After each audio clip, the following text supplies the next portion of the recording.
Bom dia, família, graça e paz, tudo bem? Iniciando mais uma semana, devocional Bom Dia Família. Chegamos aqui em Josué, capítulo 9, e você vai perceber que Israel faz uma aliança com um povo chamado Gibeonitas. Só que a orientação de Deus era que não houvesse relacionamento de aliança com ninguém que fosse da terra de Canaã, nativo da terra. Então Israel não consulta Deus para fazer essa aliança, né? Claro que você vai ver na leitura que os gibeonitas, de uma maneira audaciosa, né? Eles criam toda uma história, toda uma situação, né? Uma astúcia, uma mentira, né? Dizendo que era um povo muito distante, a fim de convencer Israel a fazer a aliança. Mas o fato é que Israel não consultou a Deus para assumir esse relacionamento, né? A ponto de depois ter que manter isso, né? Porque tinha feito uma aliança. Então Deus depois leva Israel a permanecer nessa aliança, sendo que para fazer ela não teve a aprovação de Deus, mas depois do compromisso sendo assumido, deveria de manter. E isso mostra então o quê? Isso nos mostra que os nossos relacionamentos são de extrema importância, por isso eles devem estar alinhados com o propósito de Deus, principalmente quando nós estamos falando aqui de possuir a terra prometida. Porque nós precisamos entender, gente, que os nossos relacionamentos, ou melhor, não existe nenhum relacionamento que seja neutro. Ou ele gera força, ou ele gera fraqueza em nós.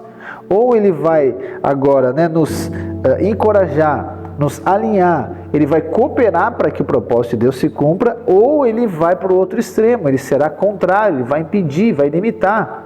Isso não está ligado simplesmente com o relacionamento, com as pessoas que nós vamos relacionar, mas também a maneira que nós vamos relacionar.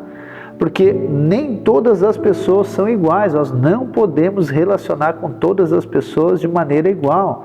Então, por exemplo, eu relaciono com a minha esposa de uma maneira, obviamente não vou relacionar com outra mulher da mesma maneira que eu relaciono com a minha esposa, mesmo relacionando com ela. Então, existem aqui limites, existem bases, né, que nós devemos, vamos dizer assim, respeitar para cumprir o propósito de Deus. Entende? Então, não existe simplesmente um modelo, esse modelo é dessa maneira que eu tenho que abordar, dessa maneira que eu tenho que ser. Não, eu acredito que existem bases fundamentais que valem para todos os relacionamentos. Então eu quero falar aqui de algumas maneiras de relacionar, né, algumas maneiras de não relacionar e uma maneira da qual, né, a Bíblia nos mostra que devemos relacionar. Então a primeira maneira que eu quero compartilhar está ligado com o tipo de relacionamento onde a base dele é o interesse. Então eu e você não devemos relacionar com as pessoas tendo um interesse por trás disso, no sentido de quê? De que vantagem eu vou ter relacionando com tal pessoa. Ou seja, qual lucro que essa pessoa me dá? O que eu vou ganhar nesse relacionamento? Esse é um pensamento totalmente egoísta. Então eu estou relacionando com ela, com a pessoa, simplesmente porque eu quero algo em troca, né? E a gente percebe que não é dessa maneira que Jesus faz, não é dessa maneira que Jesus nos ensina. Nós não podemos relacionar, né? E aí vamos sair aqui da esfera das pessoas, nós não podemos relacionar até com o nosso emprego simplesmente com interesse. Existem muitas pessoas, e talvez nós fomos ensinados assim, que nós vamos trabalhar para ganhar dinheiro. Então o meu trabalho, o meu vínculo com as pessoas que eu trabalho, o vínculo com o trabalho é somente para ganhar dinheiro. É por isso que muitas pessoas depois elas estão saturadas daquilo que elas fazem, porque o objetivo principal é o dinheiro, ela não aguenta mais, então parou de dar dinheiro, ela não tem mais prazer. Entende? Pastor, então quer dizer que não precisa ganhar dinheiro? Não, ok, o dinheiro é consequência. Ele é consequência de você cumprir um propósito. No cerne, né? No centro de tudo deve estar o cumprimento do propósito. Mas esse tipo de relacionamento é muito perigoso. E eu cito aqui o que acontece com Jacó, quando ele agora vai relacionar com Labão, que é o seu tio, né? Se torna o seu sogro. Quando ele vai relacionar com Labão, Labão pergunta, mas por quê? O que tu quer para trabalhar comigo? Não é só porque tu é meu parente, tu vai trabalhar de graça. Ele diz, não, eu quero o seguinte, eu quero a tua filha, né? Raquel, a mais jovem. Então, para isso eu vou trabalhar 7 anos para ti. Então, o vínculo dele com Labão era por causa do interesse na filha. Não é porque ele entendeu que era um propósito de Deus, era interesse na filha. E aí, qual que é o perigo? O perigo é que ele trabalha 7 anos e quando ele vai receber, ele não recebe Raquel, ele recebe a outra filha, a Lia. Então isso que acontece é uma frustração. Quando você relaciona com as pessoas, ou enfim, com o trabalho que eu mencionei, com qualquer coisa baseado no interesse, esse é um convite à frustração. Porque quando a pessoa não tiver mais nada para oferecer para você, você não quer mais. Então é assim que acontece com muitos casamentos, por exemplo. Então quando a pessoa não tem mais nada para oferecer, ou quando eu não tenho mais nada para oferecer para alguém, a pessoa também não quer mais relacionar comigo.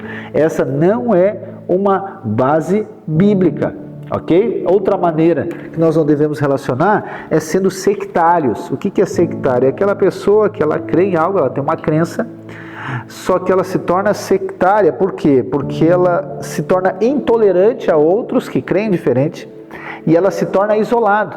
E é o risco que eu e você, como cristãos, corremos de nos tornar intolerantes a pessoas que creem diferente, mesmo sendo pessoas que são cristãs, mas, enfim, né, creem diferente, não sei, ela frequenta um lugar que crê diferente, ou também com pessoas do mundo. Então esse é o maior desafio, né, de nós relacionarmos com pessoas que creem diferente. Nós temos que ser tolerantes e nós temos que ser flexíveis com essas pessoas, mas sem negociar os nossos princípios. Então é o extremo. Tem pessoas que daí negociam os seus princípios para relacionar. Você não precisa negociar os princípios que você crê para relacionar com uma pessoa, por exemplo, que é do mundo. Eu e você não podemos nos isolar dela também, ou seja, os dois extremos. Eu e você precisamos de entender que estamos na vida dela, ela está na nossa, a fim de nós influenciar a ponto dela conhecer o Cristo que nós tanto amamos. Jesus diz que nós somos o sal e a luz do mundo. Para aqueles que não creem, eu e você precisamos de anunciar as boas novas, mas não de uma maneira forçada, não tentando impor, agora imprimir na força, ok? Goela abaixo, como nós falamos, a palavra de Deus. Não, eu e você precisamos de o quê? Você precisamos de gerar sede, gerar desejo nessa pessoa, para que assim agora ela venha a ser desperta pelo Espírito de Deus. Senão nós não vamos conseguir relacionar com ninguém. Ah, pastor, mas tem pessoa que só relaciona com quem é do mundo, não relaciona com os irmãos. É um erro também. Entende? Eu e você somos da família de Deus. Não devemos relacionar mais com outras pessoas que não são da família do que com as pessoas da família. Quando você vai buscar um conselho, não busque o conselho nos ímpios, né? Já diz o Salmos capítulo 1. Não busque lá na roda dos ímpios, mas sim na família de Deus. Busque ali, né, um lugar onde você tem um relacionamento mais profundo. Entende? Então, não podemos ser sectários, intolerantes e também não podemos ser isolados. E outra maneira também que eu creio que não devemos relacionar, agora é nesse relacionamento totalmente aberto.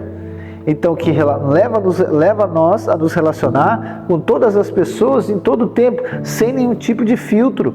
Isso é tão prejudicial quanto as outras. Existem algumas pessoas, pela inocência, elas acabam tratando todas as pessoas iguais. Só que Jesus nos ensina que as pessoas não são todas iguais. O próprio Jesus não trata todos de maneira igual.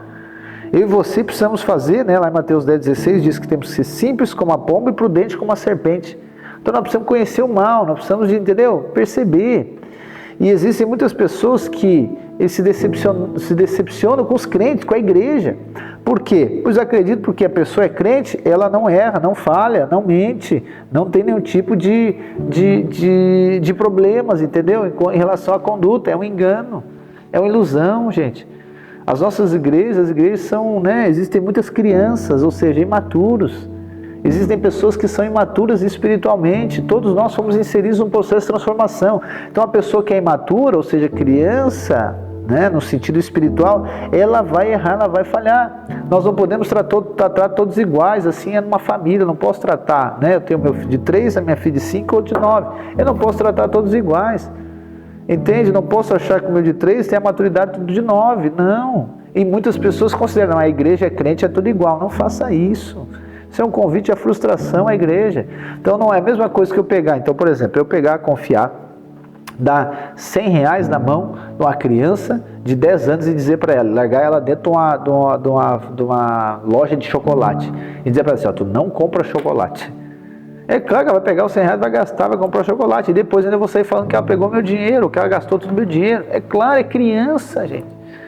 Então isso é um problema. Então você precisamos de saber que não podemos tratar todos iguais. Há um filtro aqui espiritual, de maturidade, precisa de ser avaliado. Isso é em relação aos negócios, isso é em relação, por exemplo, ao relacionamento entre homem e mulher, entre jovens, adolescentes, só um pouquinho. Entende? Precisa de ter maturidade. Estou falando na questão da vida da igreja.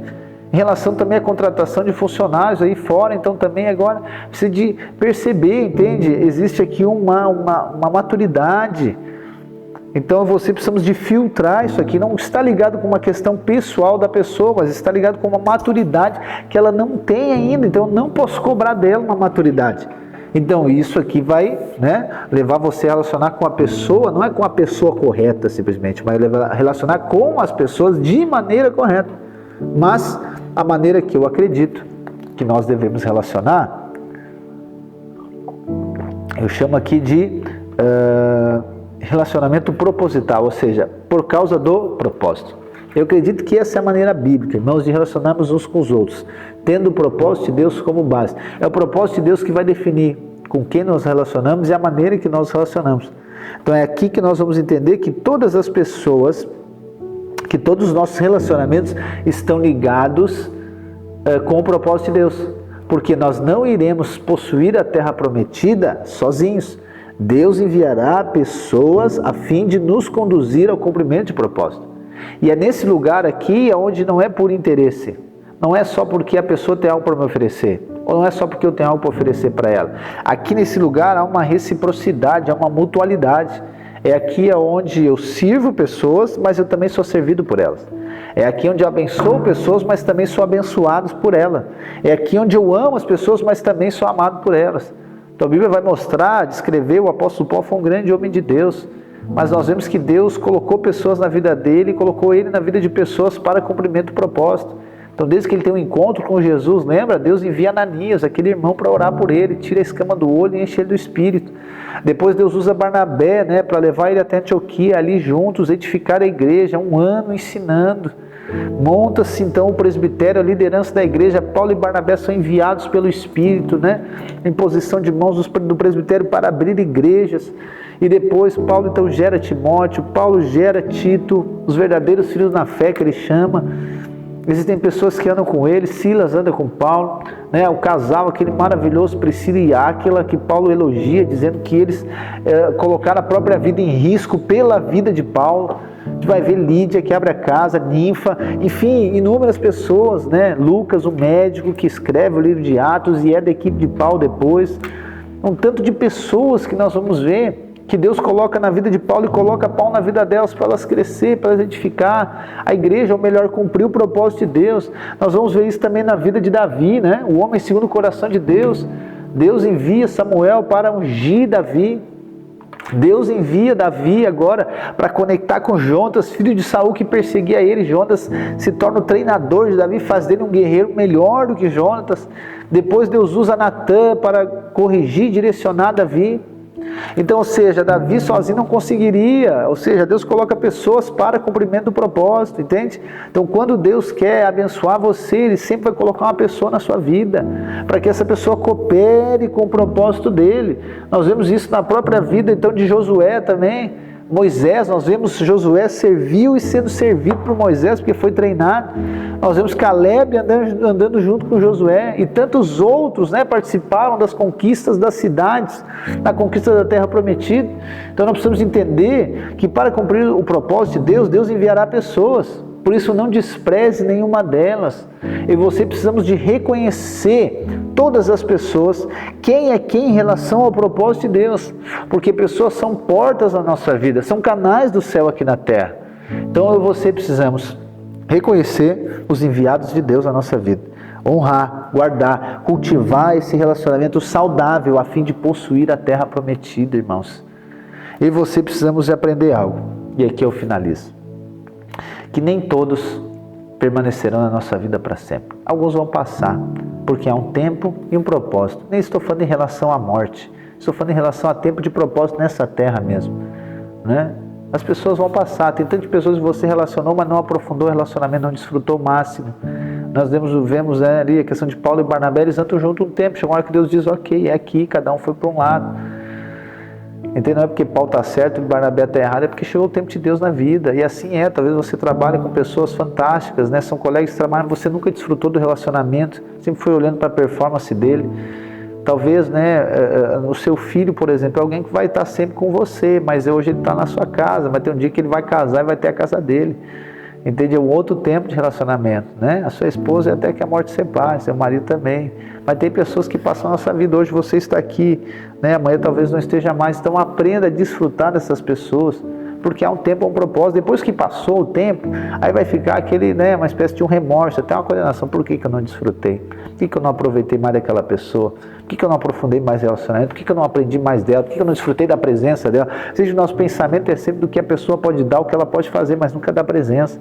É a mesma coisa com Deus. Nós não podemos relacionar com Deus com base naquilo que Ele pode nos dar. Ele já nos deu Cristo e nos deu acesso à presença. Então, dependendo da situação, nós temos que aprender a desfrutar da presença de Deus. Porque no final de tudo, gente, não é as coisas que vai permanecer. Não é o relacionamento.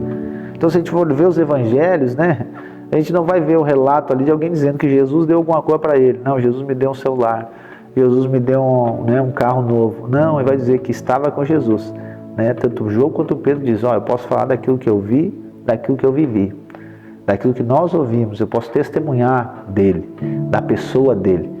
Tu entende? Obviamente Deus tem muitas coisas para nos dar, mas existe o acesso à presença para desfrutar do relacionamento. Então desfrute do relacionamento com Deus, desfrute do relacionamento com o Senhor Jesus através do Espírito, desfrute do relacionamento com as pessoas, sabendo que cada um tem o seu lugar, para que eu e você venhamos a cumprir com o propósito de possuir a terra prometida. Amém? Deus abençoe a sua vida.